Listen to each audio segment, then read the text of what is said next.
Bonjour et bienvenue.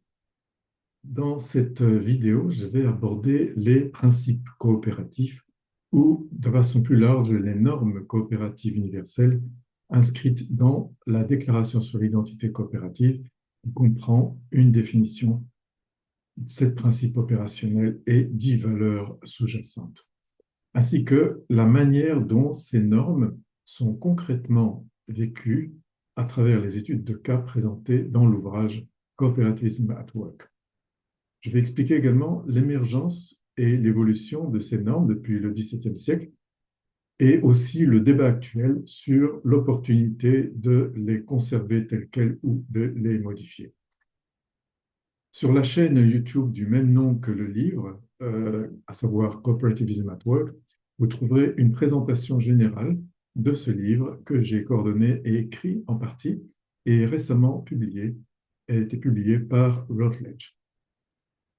Une caractéristique commune frappante dans les 26 études de cas du livre est la forte adhésion des travailleurs propriétaires, en partie des coopératives décrites dans le livre, à ces normes coopératives universelles. Cette adhésion aux normes coopératives universelles n'est pas une adhésion purement éthique, seulement éthique, elle est tout simplement existentielle. En effet, ces normes définissent ce qu'est et ce que n'est pas une coopérative, ainsi que son fonctionnement. Voyons maintenant quels sont les éléments clés de ces normes coopératives universelles et comment ces éléments clés sont vécus par les travailleurs propriétaires des coopératives décrites dans le livre. Tout d'abord, les coopératives répondent aux besoins socio-économiques des gens ordinaires. Le besoin essentiel que les coopératives détenues par les travailleurs s'efforcent de satisfaire est évidemment l'emploi. Cela inclut non seulement le fait d'avoir un emploi, mais aussi la stabilité de l'emploi, un niveau satisfaisant de couverture sociale et un haut niveau d'égalité dans la rémunération et dans le statut professionnel des travailleurs propriétaires.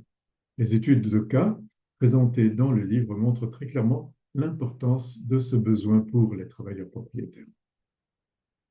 Ensuite, dans une mesure plus ou moins grande, les besoins auxquels la coopérative tente de répondre peuvent inclure d'autres besoins dans la communauté environnante, ce qui est particulièrement le cas des coopératives sociales, mais pas seulement.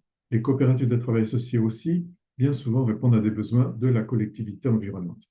Ces besoins peuvent concerner différents domaines comme la santé, l'éducation, l'intégration professionnelle des personnes défavorisées, le développement local, la préservation de l'environnement ou même la nécessité de se libérer de la domination de la mafia, comme le montre très clairement l'étude de cas du livre.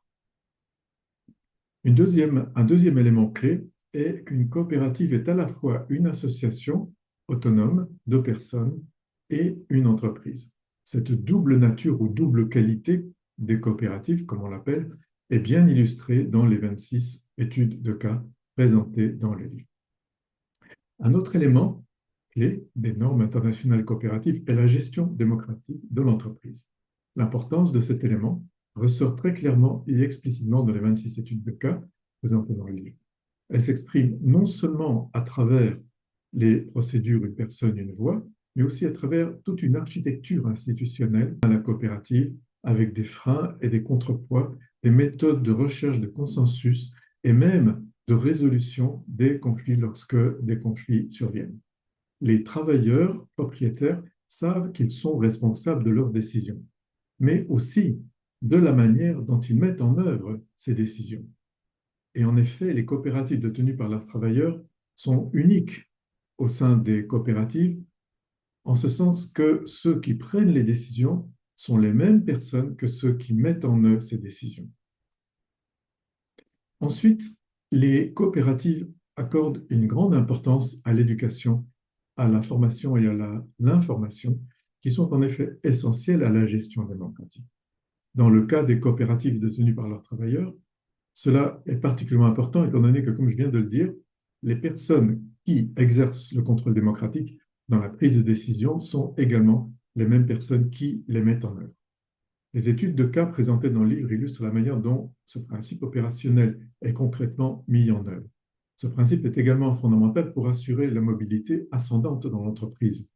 Et dans certains cas illustrés dans le livre, des ouvriers manuels ont pu suivre des études universitaires complètes, par exemple en gestion d'entreprise, financées entièrement par leur coopérative.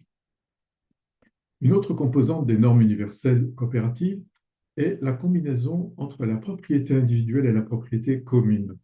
D'une part, nous avons la participation financière nominale des membres individuels, en l'occurrence les travailleurs propriétaires, qui donne à chaque travailleur propriétaire sa part nominale de propriété dans l'entreprise. Mais d'autre part, nous avons la création et le développement progressif d'une propriété commune non nominale en affectant une partie ou la totalité du résultat de fin d'année à des réserves communes qui peuvent être converties aussi en actifs tangibles.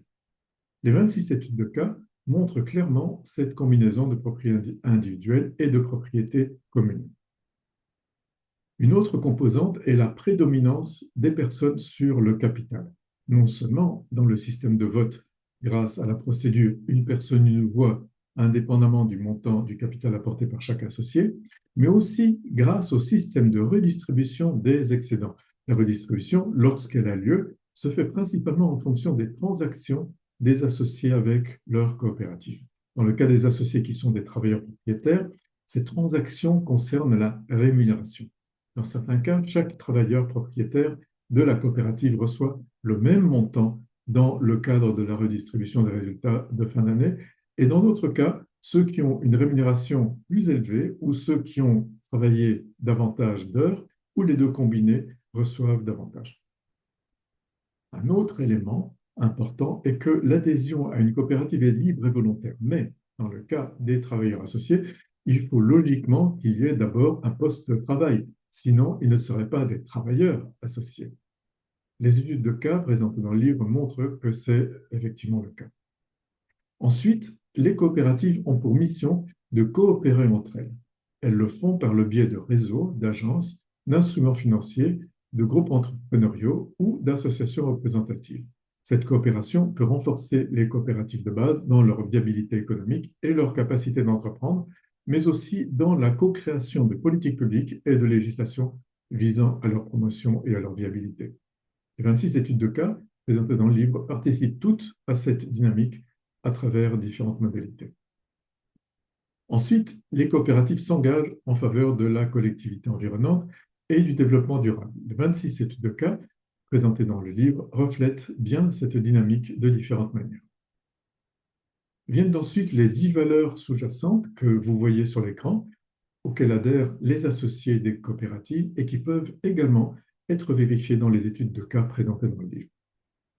Le livre mentionne également les normes mondiales complémentaires approuvées par le mouvement des coopératives de travail associées et des coopératives sociales. Parmi les plus importantes, j'en mentionne deux. Un, dans une coopérative de travail associé, la plupart des travailleurs doivent être associés et inversement, la plupart des associés doivent être des travailleurs. Et dans les coopératives sociales, le 7e principe coopératif d'engagement vers la collectivité est le principe primordial. Voyons maintenant comment tout cela est né. Comment sont nés ces dénominateurs communs, ces normes universelles. Dans son premier chapitre, Cooperativism at Work montre l'origine et l'évolution du mouvement coopératif en général, mais aussi l'origine et l'évolution des dénominateurs communs qui ont été progressivement élaborés entre les coopératives et comment le coopérativisme de travail associé y a contribué. Le récit dominant veut que les principes coopératifs trouvent leur origine dans la coopérative anglaise dénommée les Pionniers équitables de Rochdale en 1844. Mais ils sont en réalité beaucoup plus anciens. La première preuve historique de l'existence de règles par ce qu'on pourrait appeler des proto-coopératives remonte au milieu du XVIIe siècle, avec un penseur social hollandais appelé Plockhoy qui a encouragé la création d'une communauté coopérative dans l'actuel Delaware aux États-Unis et dont les règles anticipent largement celles des pionniers de Rochdale 2 siècles plus tard. Plockhoy fait allusion dans un de ses ouvrages à des expériences antérieures en Europe centrale et orientale, de sorte que l'origine des coopératives et des dénominateurs communs coopératifs est probablement encore plus ancienne. Après Plocoy, d'autres communautés coopératives seront promues par d'autres penseurs sociaux comme Robert Owen en Angleterre et Charles Fourier en France. Il est intéressant de noter que toutes ces premières communautés coopératives, inspirées par Plocoy, Owen ou Fourier, coopérativisaient déjà le travail, parmi d'autres aspects de la vie, et comportaient donc déjà une composante de coopérative détenue par leurs travailleurs. Les coopératives ont ensuite commencé à se différencier entre elles en différentes catégories, comme les coopératives de consommation et les coopératives de travail associés. Et en 1831, Philippe Buchet, en France, a proposé 5 règles pour les coopératives de travail associés ou associations de travailleurs, comme on les appelait à l'époque. Ces règles anticipaient en partie celles de Rochdale qui ont été adoptées à partir de 13 ans plus tard. Nous disposons de preuves historiques attestant que les coopératives de travail associés en France ont suivi ces règles dès 1834, à savoir 3 ans plus tard. Puis a été fondée finalement, oui, la coopérative Equitable Pioneers of Rochdale en 1844 près de Manchester. Il s'agit d'une coopérative de consommation. Leurs célèbres principes ou règles ou lois, comme on les appelait à l'origine, ont été progressivement formulées entre 1844 et 1861. Ces règles étaient en fait destinées uniquement à cette coopérative spécifique, mais le succès économique de cette coopérative en a fait un modèle qui a été rapidement étudié et reproduit par les coopératives de consommateurs à travers la Grande-Bretagne et à l'étranger. Ce qu'on sait moins, c'est que ces règles comprenaient une première règle appelée loi première, parce que c'était en effet la première, stipulant que les travailleurs devaient être inclus parmi les associés.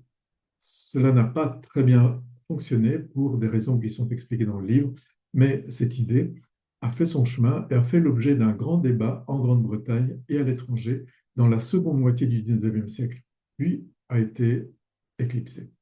J'y reviendrai dans une autre vidéo sur le coopérativisme multipartite. Avec la création de l'Alliance coopérative internationale en 1895 et l'institutionnalisation du mouvement coopératif international qui en découle, la coopérative de Rochdale a continué d'être considérée comme un modèle de référence. Cependant, une des 3 missions fondamentales de l'ACI lors de sa création était, je cite, d'élucider par le biais de débats internationaux et d'échanges épistolaires la nature des véritables principes coopératifs. Fin de citation. Ce qui signifie que ces principes n'étaient pas encore pleinement élucidés. Ce n'est que quelques décennies plus tard, dans les années 1930, que l'ACI a décidé, lors d'un de ses congrès, d'élucider les principes coopératifs et de travailler à leur formulation et à leur approbation au niveau international. L'exercice a nécessité 7 années d'élaboration et de consultation entre les membres de l'ACI, la coopérative de Rochdale restant la principale source d'inspiration. Même si la formulation approuvée en 1937 montrait clairement la prédominance des coopératives de consommation au sein de l'ACI à l'époque, elle constituait un pas en avant très important car il s'agissait de la toute première formulation et approbation officielle de normes internationales pour les coopératives au sein du mouvement coopératif. Comme nous le savons, le monde est ensuite entré dans une période critique marquée par le nazisme et le fascisme, la Seconde Guerre mondiale, la guerre froide, la reconstruction d'un nouvel ordre mondial avec les Nations Unies et la décolonisation, avec des dizaines de nouveaux pays accédant à l'indépendance. Cela a également signifié la création de nombreuses nouvelles organisations nationales de coopératives qui sont devenues ensuite membres de l'Alliance coopérative internationale, l'ACI. C'est ainsi qu'en 1960, l'ACI est devenue pour la première fois une organisation véritablement mondiale et non plus une organisation marquée par la prédominance de l'Europe et de l'Amérique du Nord. Une longue période de 32 ans s'ensuivit entre 1963 et 1995 pour redéfinir les normes coopératives internationales, cette fois-ci avec un nettement meilleur équilibre entre les différentes régions du monde. Cela s'est déroulé en 2 étapes. Une première étape s'est déroulée entre 1963 et 1966 avec la restructuration de la liste des principes coopératifs et la formulation des 6 premiers que nous connaissons aujourd'hui, y compris le 6e de coopération entre les coopératives. La deuxième étape a été beaucoup plus longue et s'est déroulée entre 1979 et 1995, à commencer par le rapport Laidlaw de 1979 qui a introduit les concepts de développement durable et de communauté en relation avec les coopératives. Ce rapport a été discuté et approuvé lors du congrès coopératif qui s'est tenu à Moscou en 1980, alors que la guerre froide battait encore son plein. Une série d'enquêtes auprès des membres de la CI a ensuite été menée et la version finale des normes internationales coopératives a été approuvée lors du congrès du centenaire de la CI en 1995 à Manchester, dénommé Déclaration sur l'identité coopérative, avec le septième principe coopératif d'engagement envers la collectivité, 10 valeurs fondamentales et une définition de la coopérative. 5 ans plus tard, en 2000, l'Organisation internationale du travail, l'OIT, a inscrit les coopératives à l'ordre du jour des sessions de 2001 et de 2002 de la Conférence internationale du travail. Le projet consistait à négocier et approuver la toute première recommandation mondiale sur les coopératives. J'ai eu le privilège de participer à ces négociations après avoir été accrédité par le gouvernement italien pour représenter les confédérations coopératives italiennes et j'ai coordonné le petit groupe de 10 à 12 autres délégués du mouvement coopératif qui avaient été accrédités par leurs gouvernements respectifs. Ensemble, nous avons introduit des amendements et fait le lobby en faveur de ces amendements au sein du comité de négociation qui regroupait plusieurs centaines de personnes, la plupart étant externes au mouvement coopératif. Après 2 ans d'efforts, depuis les travaux préparatoires en 2000-2001, et y compris le travail intermédiaire entre les 2 sessions de négociation de juin 2001 et juin 2002, la recommandation 193 de l'OIT sur la promotion des coopératives a été finalement approuvée en juin 2002 et a abouti à 2 résultats clés, tous deux étroitement liés aux normes coopératives universelles approuvées en interne par le mouvement coopératif 7 ans plus tôt. Tout d'abord, la totalité du contenu de la déclaration sur l'identité coopérative a été intégrée dans la recommandation avec la définition, les 10 valeurs et les 7 principes. Cela n'allait pas du tout de soi, car de nombreux délégués souhaitaient les modifier et sans la présence de délégués du mouvement coopératif, cela aurait très probablement été le cas. Cerise sur le gâteau, nous avons même réussi à faire mentionner l'Alliance coopérative internationale et la déclaration sur l'identité coopérative dans la recommandation, ce qui est absolument unique dans les textes de l'OIT. Deuxièmement, ces normes ont été considérées dans la recommandation comme le fondement même justifiant la longue liste de propositions de politique publique incluses dans la recommandation, ce qui a ensuite eu un impact positif important sur les politiques et les législations nationales réglementant et promouvant les coopératives dans des dizaines de pays au cours des années suivantes.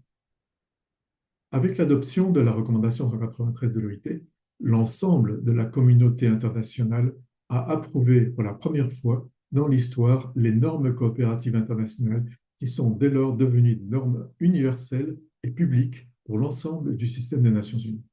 La recommandation 193 de l'OIT a suscité, comme je l'ai dit, une vague sans précédent de nouveaux cadres de politique publique et de nouvelles lois sur les coopératives dans des dizaines de pays.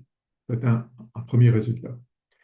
D'un autre côté, dès l'adoption de la recommandation 193, le mouvement des coopératives détenues par leurs travailleurs, c'est-à-dire les coopératives de travail associés et les coopératives sociales, coordonnées par le SICOPA, l'organisation sectorielle de la CI pour ce type de coopérative que je dirigeais à l'époque, a élaboré et approuvé les normes complémentaires pour les coopératives de travail associés et les coopératives sociales, et cela entre 2002 et 2011. La recommandation a également eu un impact important sur la promotion de l'économie sociale et solidaire au sens large. L'économie sociale et solidaire est déjà mentionnée indirectement dans la recommandation. En 2013, l'OIT et d'autres agences des Nations Unies ont commencé à reconnaître officiellement l'économie sociale et solidaire qui était déjà reconnue en Europe et dans certaines autres régions du monde. En 2022, l'OIT a négocié et adopté une résolution sur l'économie sociale et solidaire, et j'ai moi-même participé de nouveau à ces négociations, qui définit de manière provisoire cet espace économique élargi avec des caractéristiques montrant à quel point les normes coopératives universelles constituent le principal modèle de référence pour l'économie sociale et solidaire. Et effectivement, le mouvement coopératif est le seul espace au sein de l'économie sociale et solidaire à avoir ses propres normes internationales. L'année suivante, l'Assemblée générale des Nations unies a également adopté une résolution sur l'économie sociale et solidaire qui reprend de nouveau ces caractéristiques. Entre-temps, entre 2008 et 2013, une forte tentative a été lancée au sein du mouvement coopératif pour modifier la déclaration sur l'identité coopérative en proposant l'ajout d'un huitième principe coopératif sur l'environnement. Cette initiative a ensuite été interrompue en 2013 pour deux raisons. Un, il a été reconnu que la question environnementale était incluse dans le septième principe coopératif qui mentionne le développement durable. Deux, le nouveau texte n'aurait pas été conforme à la recommandation 193 de l'OIT approuvée quelques années plus tôt, ni aux textes successifs des Nations Unies qui faisaient référence à la recommandation 193 de l'OIT ou à la déclaration sur l'identité coopérative, sans parler de toutes les lois nationales sur les coopératives qui avaient été approuvées dans des dizaines de pays depuis l'adoption de la recommandation. En conséquence, de commun accord, les statuts de l'ACI ont été modifiés en 2013 afin de rendre plus difficile une modification de la déclaration sur l'identité coopérative pour laquelle, entre autres, un congrès mondial des coopératives doit maintenant être convoqué. Un congrès mondial des coopératives est un événement exceptionnel dans le mouvement coopératif international.